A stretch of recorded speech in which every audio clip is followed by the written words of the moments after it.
Anthropic walked back from the edge of a national security fight with Washington. The price was a new front door, an ID and a selfie. The public rulebook stayed unwritten. And in the same news cycle, the cost of the AI buildout showed up in electricians' choices. It showed up in Australian power bills, and it showed up in bond markets. And underneath all of it, the capability keeps moving outward.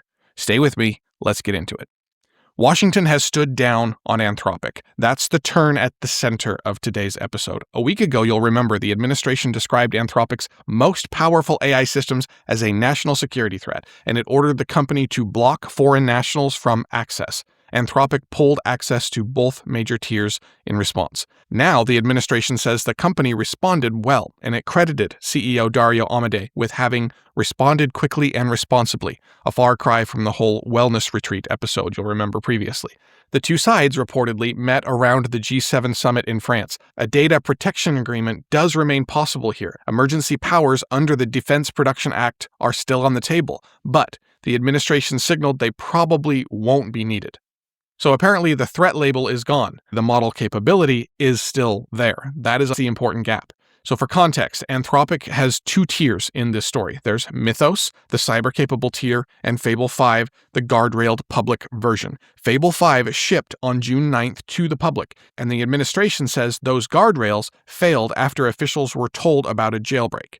That was the spark that started all this. The fuller claim, though, was much bigger. A former NSA chief reportedly told a senator that Mythos cracked nearly every classified system that it was tested against. He said it did it not in weeks, but in hours.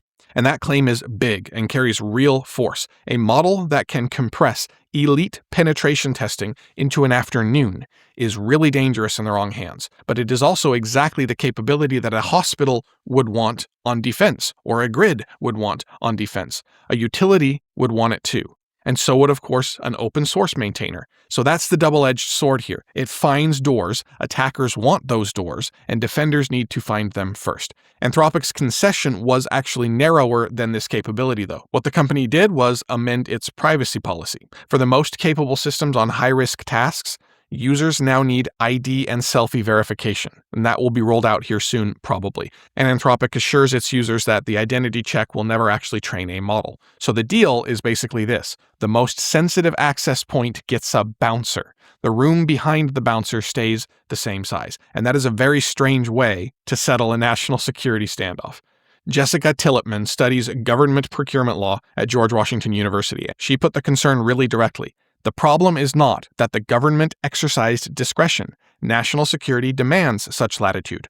What is striking is the absence of any meaningful process. So another government contracting expert called the episode an ad hoc, personalized, opaque, possibly lawless approach.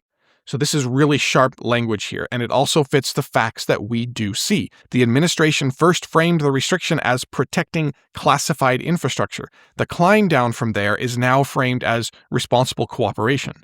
Both frames came from interested actors. The narrower facts, then, are stronger than either of the frames that they are trying to sell. The capability stayed the same. The government's leverage over it did get smaller, and the new gate controls who logs in, while comparable capabilities keep diffusing through open weights and sovereign labs.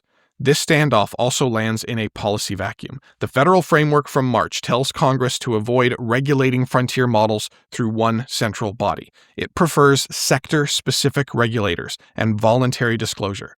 A promised voluntary executive order was delayed, you'll remember, at the last minute. It would also have asked labs to submit advanced models for cybersecurity vetting. The reported concern was that it could get in the way of American innovation. So the states are moving in response. California now requires risk frameworks and safety reporting. It also requires whistleblower protection. Florida has even opened a criminal investigation into OpenAI. This is how the rulebook starts when the center refuses to write one. One state writes a safety regime. Another opens a criminal inquiry. One company about to go public near $1 trillion valuation is negotiating a private access deal alongside all of that. Now, the full thread with sources is in today's Century Report, but the payoff is actually quite simple. One of the most powerful AI governance fights in the world just ended with a photo ID at the door. And that should make everyone ask, who writes the next line? All right, let's shift over to the build out underneath all that capability because a bill is becoming really visible here. And the first sign is coming from electricians. On Reddit's electricians forum, workers are debating data center jobs in a way that the trade rarely does. The pay is really strong and the work is basically everywhere. The clients are some of the richest companies on Earth. So the International Brotherhood of Electrical Workers markets data center work as powering the AI revolution. Meta has created a trade academy. Google has put $50 million into skilled trades training. The low-wage version of this story would be much easier than that, but instead, the wages are really high and the moral invoice is still attached. One electrician posting as Ryan says he turned the jobs down. Another, Dante, holds the tension in a single sentence here.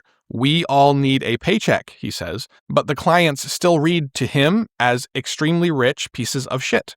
So let's not flatten that. Some workers take the jobs, some refuse, some take the jobs and still feel the conflict. And that ambivalence carries weight because the AI build-out depends on people whose names never appear in the keynote slides. The servers need electricians. The cooling systems need installers. The backup generators need crews.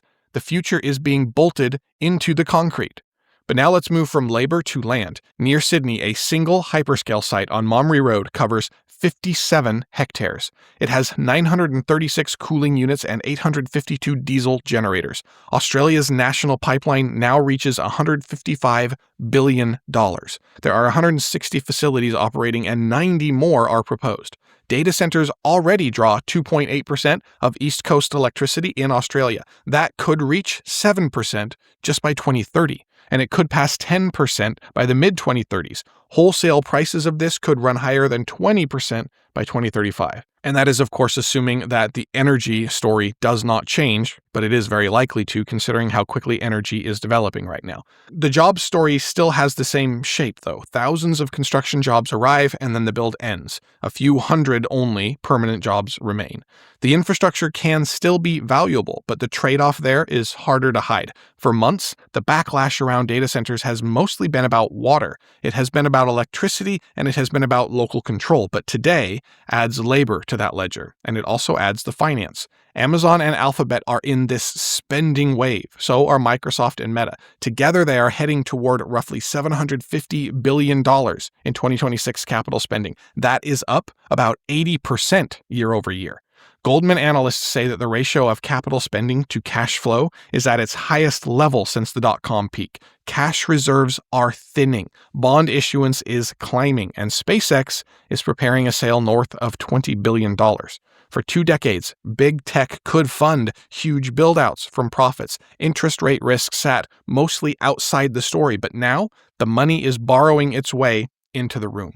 So if you have, for example, money in a pension fund or an insurer, this reaches you. The same goes for a regional bank. Those institutions increasingly lend into the AI infrastructure boom, and they do it through private credit on disclosure terms that the borrower often controls. And there's one more piece, and it changes the feel of this whole story. A Community Clean Air Act challenge to an AI data center's unpermitted gas turbines was dismissed on national security grounds. That was the NAACP and XAI Memphis Turbines fight from prior coverage.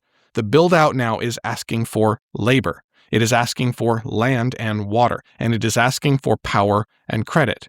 And at the same time, one legal channel for local challenge just narrowed because of a rule from above. That combination tells us where the old story is starting to end. Data centers used to arrive as a bargain that sounded clean. Jobs and investment, progress. But now communities can see the generators. Workers can see the client. Credit markets can see the debt. So, this is where we're at here. The build-out has to negotiate with the world that it occupies. And that is healthier than the old bargain. It is messier, it is slower, but it's also closer to actual reality. All right, now shifting over to the capability itself because the fence keeps leaking at the edges. A developer built a take-home coding test meant to trip up AI systems, and then he gave it to Z.AI's open-weight GLM 5.2. The model solved it on the first try. More than that, the code read as more maintainable than the answer that Claude Opus 4.8 produced on the same brief. Vercel CEO Guillermo Roch watched the output and posted just 3 words. This changes things. So let's keep the claim the right size here. This was one head-to-head engineering task. The open model matched and in places beat the closed frontier on both readability and maintainability. Those qualities do carry real weight in software because code gets read and revised more often than it gets written. Keep it that narrow though, because the result proves a specific code quality win. GLM 5.2 scores 51 on the Artificial Analysis Intelligence Index version 4.1. That leads the next open-weight model by 7 points or so, and the previous version of GLM itself by 11. The broader frontier still has the room above it on that particular benchmark. Still, the movement is really obvious. Chinese open models now account for the majority of token traffic across OpenRouter's top 10. We covered that yesterday. That group includes Qwen and DeepSeek. It also includes Kimi, GLM, and Minimax. In late 2024, the share was under 2%. So this continues the arc we have been tracking, that open weights are closing on the frontier in the places where working engineers feel it first. Open weights are downloadable. They can run on hardware you own, assuming you have sufficient compute. They can move beyond a company API. They can move beyond an access policy. They can even move beyond an ID check. And that is why this story sits next to the Anthropic fight. A government can pressure one proprietary company. A lab can add in response identity gates. A platform can change who gets access. But once a capable open-weight model is posted, the containment problem completely changes shape. And yet, on the flip side, the proprietary leading labs are pushing into domains where open models are still not yet ready to follow. For example, OpenAI released LifeSciBench, a benchmark of 750 expert-level biology tasks. It includes experiment design. It includes results analysis and scientific writing. Its GPT Rosalind system raised the expert pass rate to 36.1%, up from GPT 5.5's 25.7%. Now that number needs some calibration. GPT Rosalind was strong on both writing and synthesis, but it was weaker on experiment design. And experiment design is where biology actually gets really difficult because the system has to decide what to test next. So we can be excited and still keep the timeline honest. A 36.1% pass rate is a benchmark result. It shows capability, but it does not place an AI biologist at every bench. The deployment work still remains hard, probably some years, but the direction is visible. Scientific collaboration with AI is moving from summary toward participation in this discovery. And one more example here that makes it feel even less abstract. A self-taught engineer reported working with Claude Code to help crack Linear A. That is the Bronze Age Minoan script that has resisted scholars for a century. Rutgers and Cambridge are now reviewing the claim. And that review, of course, is important. The claim could hold or it could fail. Either outcome will teach us something, even if the attempt tells us where the capability is moving. A person outside the formal center of a field can now bring advanced AI into a problem that once belonged only to specialized scholars. That is the bigger story here. The capability is no longer staying where the access gate says that it should stay.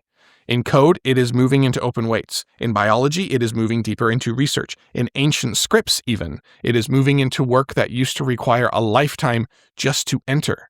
The intelligence, just like water finding its level, is already finding other channels. All right, last story for today. Now we move up from access to ownership. Vice President J.D. Vance said that President Trump supports sovereign wealth-style equity stakes in major AI companies. And in practice, that means the U.S. government would own a slice of the firms building the frontier. A sovereign wealth fund is a state-owned investment fund. Norway's oil fund is the classic example. Applied to AI, the Treasury would still hold shares in private AI companies. The vice president called this position unconventional for the party in power. The response came really fast. Elon Musk argued on X that it would be better just to send money directly to the people from the Treasury. He also predicted that productivity gains from AI and robotics would be so large that the economy would desperately be fighting deflation. Mark Cuban dismissed the equity approach entirely. He said the plan to put half the major AI stocks into a sovereign wealth fund is just not a plan by itself. And his objection is really practical. Those companies still need to raise hundreds of billions of dollars more. That capital would dilute any public stake before it paid out. Cuban also asked who would negotiate for the public. His own answer, at least partially, is certainly not politicians.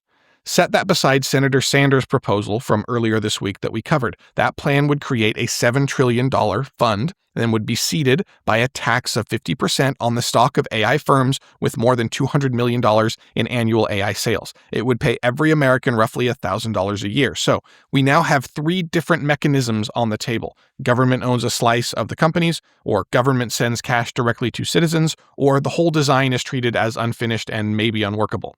Apply the same skepticism to all 3 claims here. A government equity stake could give the public some claim on rising AI value, but it could also make the Treasury a beneficiary of the exact concentration that it may need to check. Direct payments avoid that entanglement, yes, but they also need a funding source that lasts. A giant taxed fund creates a visible public claim, but it could also freeze value inside the corporate forms that the next era may outgrow.